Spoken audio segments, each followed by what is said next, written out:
ஒரு முட்டாள் ஒருபோதும் தன்னை முட்டாள் என ஒத்துக்கொள்ள மாட்டான். அவனுடைய சிந்தனையும் செயலும் தான் அவனை காட்டி கொடுக்கும். அரசன்கிட்ட வேலை பார்க்கும் ஒரு முட்டாளோட கதையை பத்தி பார்ப்போம். ஒரு அரசனிடம் சுயமாக சிந்திக்க தெரியாத முட்டாள் ஒரு வேலை பார்த்து வந்தான். ஒரு நாள் அரசன் அவனை கூட்டிவிட்டு வெளியூர் சென்றார். வழியில் இருட்டி விட்டது.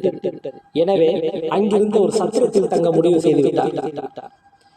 குதிரையை வெளியில் ஒரு மரத்தில் கட்டிவிட்டு வேலைக்காரனிடம் இரவு முழுவதும் தூங்காமல் குதிரையை பார்த்துக் கொள்ள சொன்னார். இரவு முழுவதும் எப்படி தூங்காமல் இருப்பது என்று சந்தேகம் கேட்க அரசன் ஏதேனும் தீர்க்க முடியாத பிரச்சனை பற்றி சிந்தித்துக் கொண்டிருந்தால் தூக்கம் வராது என்றார். அவனும் சரி என்றான்.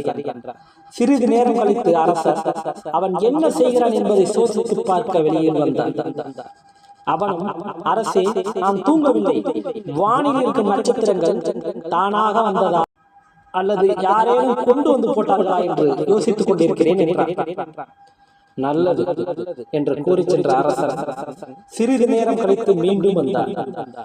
அவன் சொன்னான், அரசே, கடலில் உப்பு தானாக வந்ததா அல்லது யாரேனும் கொண்டு வந்து கொட்டினார்களா என்று யோசித்துக் கொண்டிருக்கிறேன் என்றான்.